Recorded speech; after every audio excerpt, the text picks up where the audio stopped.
Hey guys, welcome back. It's Lucid, and we are jumping back into our game on Mountain Arena, the Anti-Dogpile map. We have a message from Micklin. Contribute to the Flying Jaguar Circus via our crowdfunding campaign. We're particularly excited to hear from devoted fans who may have recently unearthed an ancient treasure. Message from Lanka. Hey Lucid, YouTube. So this build is a little janky, but maybe interesting. The idea is to focus around glass cannon sacreds and transition out of gold-based economy as soon as possible. We should aim to finish our expansion using summoned Ghana, ethereal chaff, while getting wolves for blood hunting going by around turn 8. Expansion itself may be a little slow. We have an average of 12 provinces by turn 10. We average 12 provinces by turn 10, but we should have around 45 plus sacreds to fight with around 10 to 15 blood income. That's pretty much the strongest Lanka early game I could come up with. We'll see if it's enough to fight our southeast neighbor. Okay, so he's already picked a direction without knowing who it is. I would emphasize if you're playing on this map, you can go in either direction. You don't have to go for any particular person. You can go up or down. You got two options. But it may be that they pick you. All right, so let's start. Since we got a nice message from Lanka. We got a message from Micklin too, but that wasn't really directed at us. Let's find Lanka here. So Lanka is using these. He's going deep in the paint. He's got race car sacreds, and he's reinforced this army here. So this was 5 of these demon donkey head dudes, but now he's got 10. And this is enough to pretty much guarantee no losses. Well, no losses among the sacreds.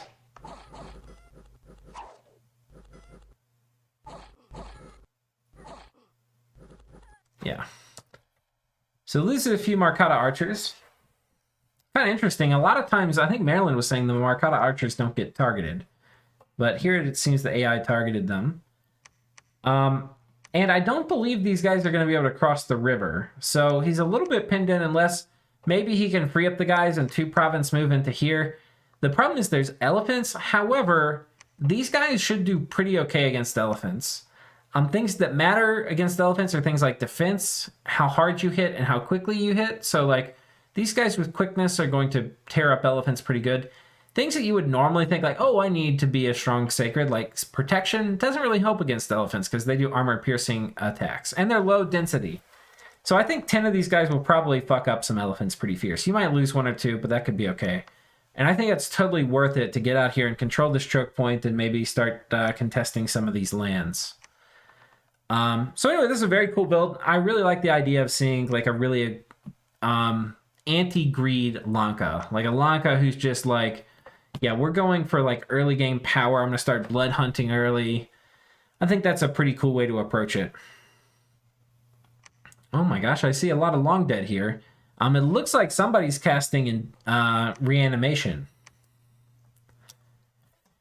And here we see this same stack of Oni Shugo, an Oni Shugo Prophet, and some Kooni.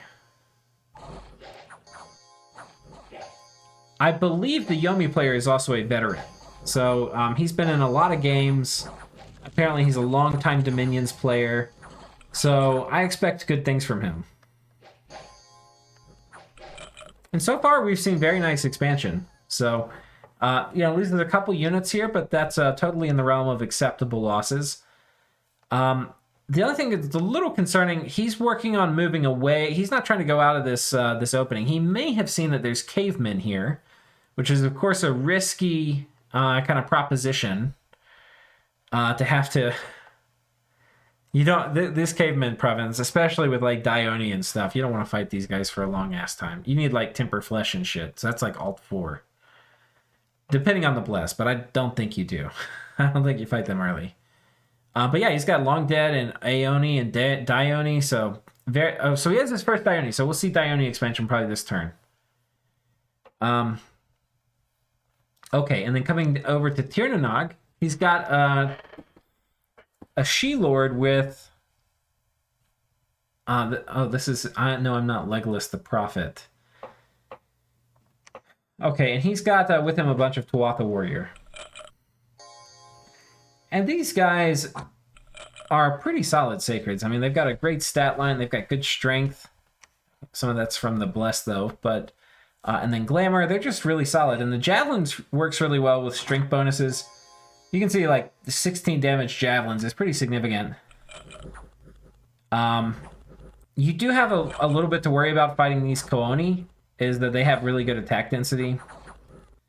So they can harass you down, but he had enough elves here. I'm not sure if there's 1 or 2 turns of recruitment. It's probably 1 turn. He had enough elves here to take this, so that's good. And of course, the nice thing about taking this... Oh wait, actually I forget. You don't get Kooni here. I forget what you can recruit out of that pop type. Takes this with pretty minimal losses.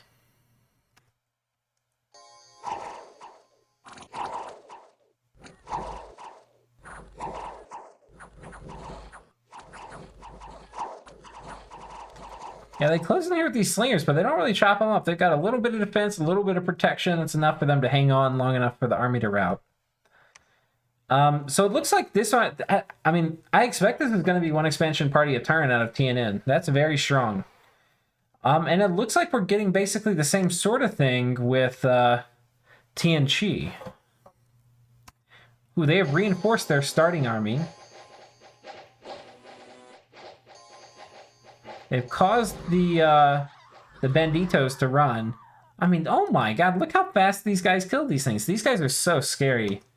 These warriors of the 5 elements. I mean, they're very, very killy. They do suffer against, like, massed archers. So if you're fighting Tianchi in the early age and you have, like, 200 or 300 archers, you'll be in a pretty okay way. But they just kill, look how fast they kill stuff. It's ridiculous. It's ridiculous. All right. It looks like they got these mercs, the fishermen. They may be, I don't know, they might take these here to help deal with the curse they'll inevitably get from fighting these dudes. They expand here with just the footmen and archers taking out, this is actually pretty clean. I kind of want to watch this. This is their prophet. He's got some smites, he's got the Sermon of Courage. And I guess the repel checks on these guys was pretty good. Yeah, repelled. Okay. Unfortunately, they did run. And they are going to make it off the field. Okay. This is a little bit of a zinger. They'll have run back here, so he's going to have to go pick them up. But honestly, maybe he'll combine these armies here. But otherwise, yeah, I'm not sure what he does with this group. We'll have to find out. And that makes it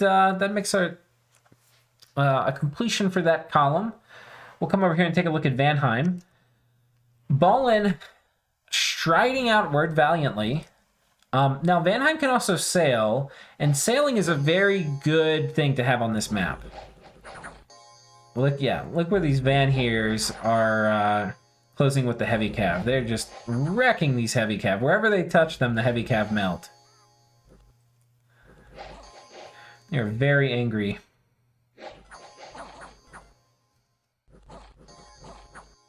Woo! Okay. So yeah, one of the reasons that that sailing is really good on this map is because there's a decent number of kind of reliably spaced lakes. So he could, for example, fly over here if he wanted to. I mean, from here, this actually is the only province that's additionally given to him. Oh my god. Oh! He's got a Steel Evans. Leave it to Balin to get Steel Evans. What a lucky bastard. But yeah, when he gets here, he could skip this and then go cut into these two. So having this province actually is really critical for Vanheim here. It gives them great access into raiding into Nifelheim. And like we were discussing, I don't think it's going to be very easy for Nifelheim to tank. I mean, I don't know. Actually, I think it will depend. Yeah, because he doesn't have a ton of strength in the Bless or other things. And Blood Surge isn't going to activate and Berserk won't activate. Yeah, he probably can actually tank. So we'll see how that goes. But I don't know. That's going to be... I feel like this is kind of like a classic matchup too. Nifelheim versus Vanheim. I feel like this happens on a lot of early age games. You know, it's one of the classic super combatant versus Killy Sacred matchups. So it'll be really interesting to see how this plays out. Has not expanded again.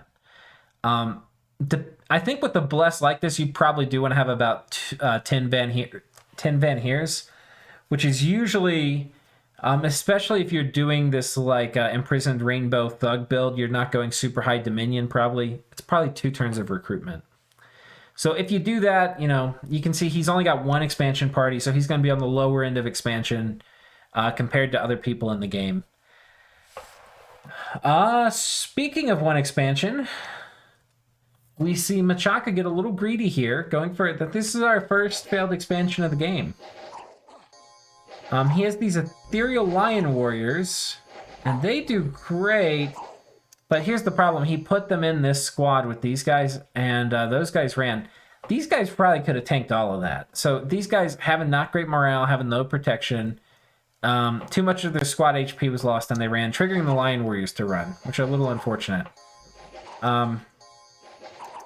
The other thing is, the Lion Warriors have really good morale, so you can actually you could probably get away by putting them in a squad by themselves. This is just my opinion. I haven't like tested this, but I think that would have probably worked better.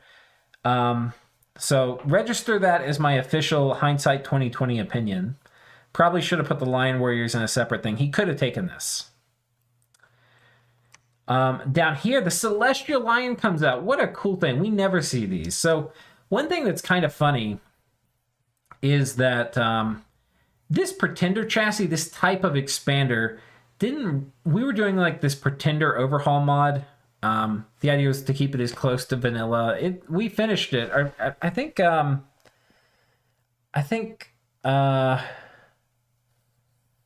Cool Noodles, I think, was the guy who organized that. I was trying to think of his name.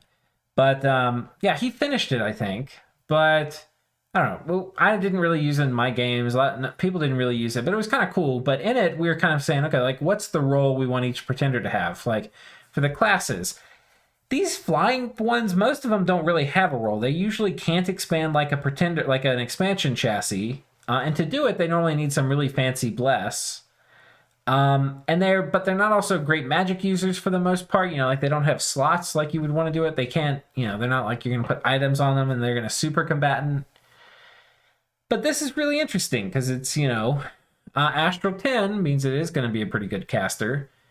And with Ethereal, that's going to make this 203 hit points go a pretty long way. So, you know, of course it can get afflicted, but I believe we have Capital Recuperation mod on, which is kind of nice for all expanders. A nice, tasty little buff for them. He's got Twist Fate on him as well. Okay, so defense has been harassed down. He's taking damage now. But these guys are going to have to kill him before the morale check, which just isn't going to happen. They did like 20% damage to him, okay? Not that much. And once he gets some experience stars on him, he'll be looking even better. So that was cool. A very non-traditional expander and a very non-traditional bless.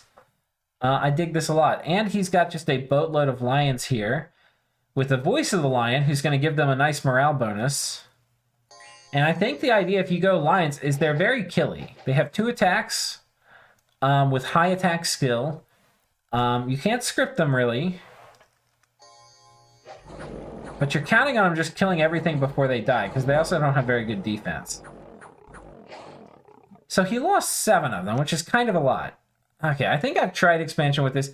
The thing that does make sense about this is they're a great way to, like, they cost no resources, is what I'm trying to say. So if we take a look at them, what matters for early game expansion usually isn't gold efficiency, it's resource efficiency.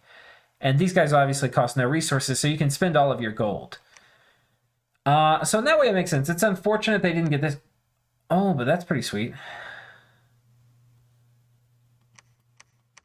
No, it's only for this province, so it's not for his dominion, so it's not a big impact. But yeah, they've got, I mean, there's a few options. He can probably take the lions, and he's getting more lion warriors here. So yeah, you know, it's too bad he missed this, but otherwise I think there's a pretty spicy expansion from him. Sarmatia coming down. Rolling out with some Oreopata, and these Oreopata have really good defense.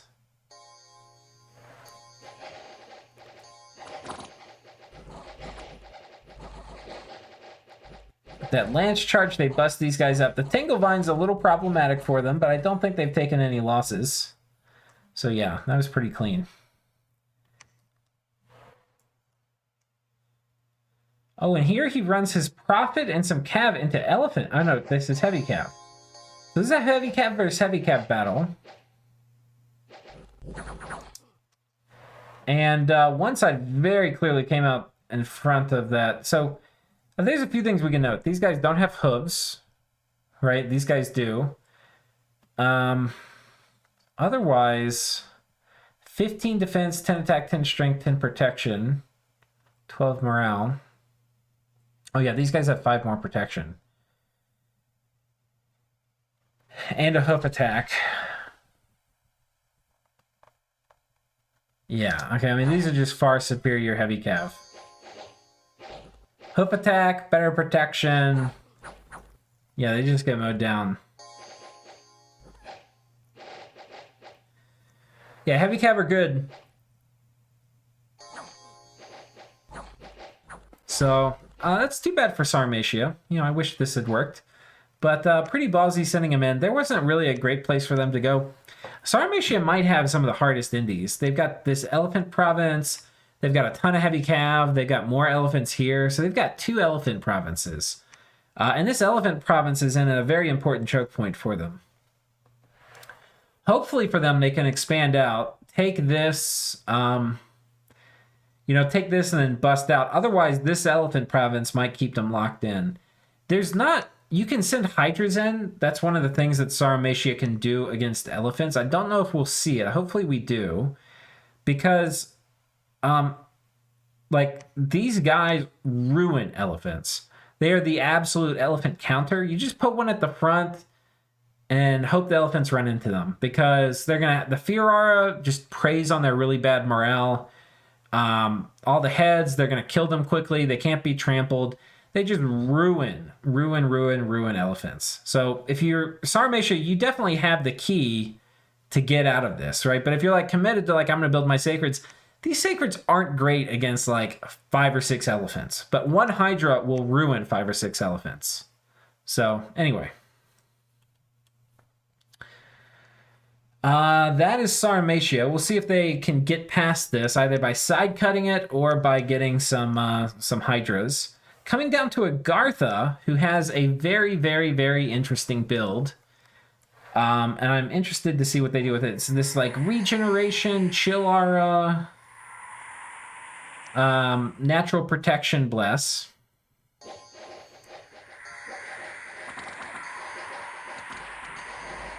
The other thing that we can kind of tell that this map has already kind of forced just in Pretender design is we see this is more aggressive builds than I would say in general.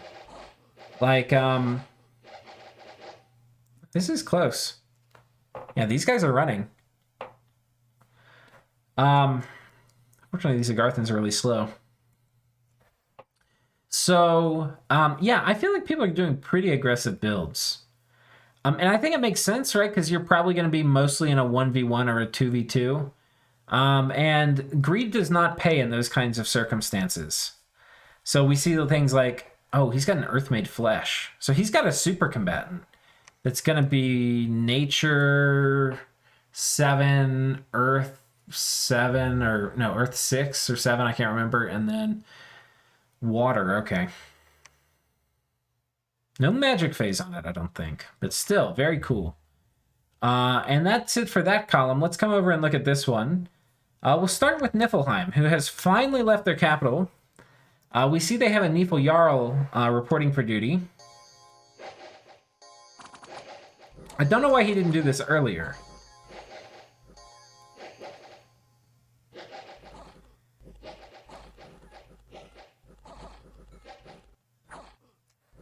Okay, did he take any losses? No. See, this was a really easy expansion. He should have done this last turn. But he has the Nifl Jarl available, and we already looked at this, and we're talking about how he's completely... Oh, we get to see his bless, though. He's completely burned his scales to the ground.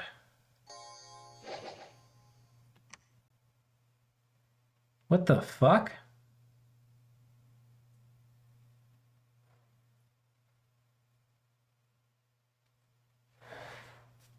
never seen this before. Shock resistance 25?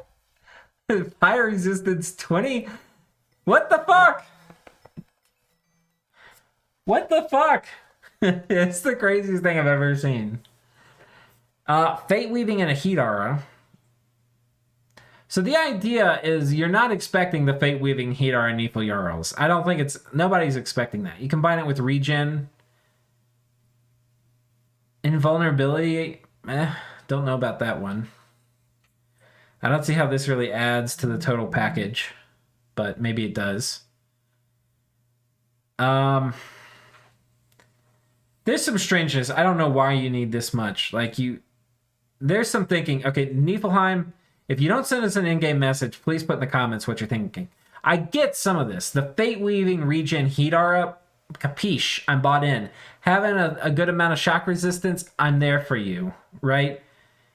I probably would have skipped the earth, and I'd skip the death, and I would have just gotten the air shock resistance. You already got the fire resistance from the heat aura.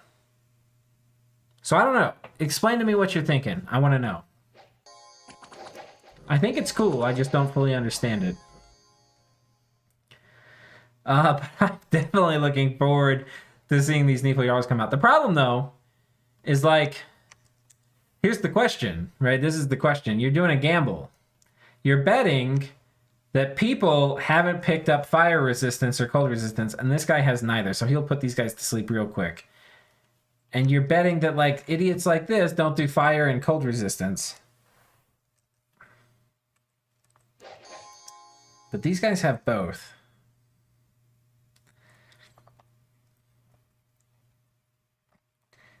I think these aren't really very fancy Nifl Jarls, right? Like, I mean, they are, but, like, if you have heat and cold resistance, they're kind of just Nifl Jarls with regen. I'm just going to put that out there. And I think Nifl Jarls with just regen will probably get tooled by Vanheim. That has fire and shock. So I think this matters. I think if Nifelheim is able to swing a war where he fights Sarmatia, pretty good chance he wins. Only problem is both of these nations are heat. And you might be like, okay, well, yeah, but he's got the heat chill aura, so he's ready to fight in heat. Problem is, Nifl Jarls get huge stat penalties in the heat that you cannot wish away, right? They get cold power 1, which means they're going to get -3 to all their stats in heat. And they get ice protection 3, which means they're going to get -9 protection to their armor. This armor is going to be worthless, all right, in the heat. I think these guys are fucked. I honestly think they're fucked. I think like, okay, yeah, these guys don't even have resistances. You can't fight into them. Now, I'm not sure they can fight into you. Like, if you're fighting in your dominion, I think you can hold Sarmatia off. I'm not sure if you can hold Vanheim off. More on that later, guys. Ubar expanding.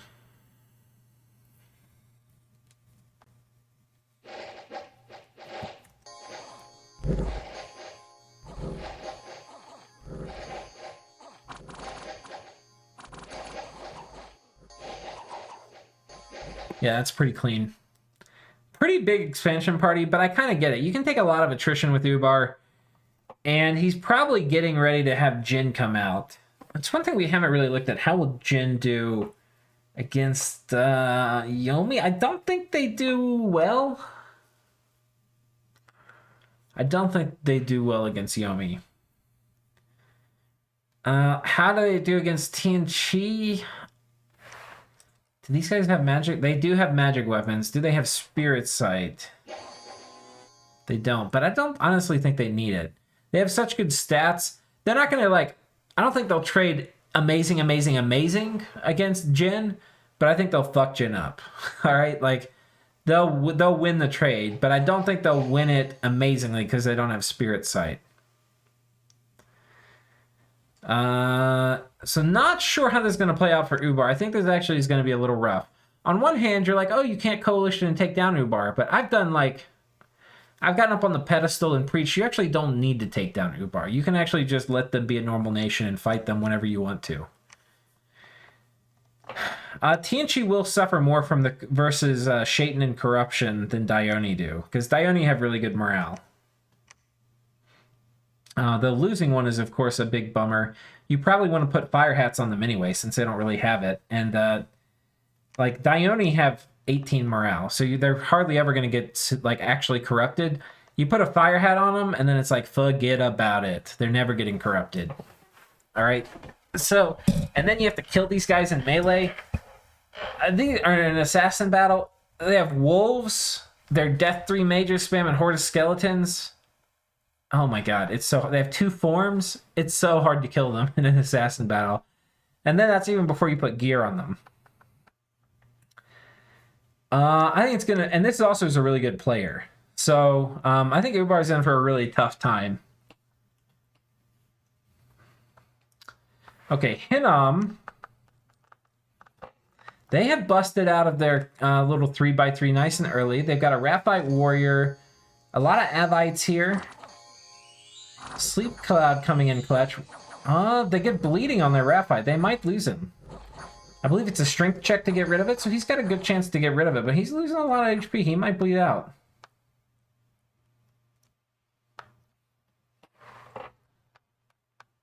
Okay, he passes a strength check. No affliction even. Lossless expansion. And we see a lot more fun wagons.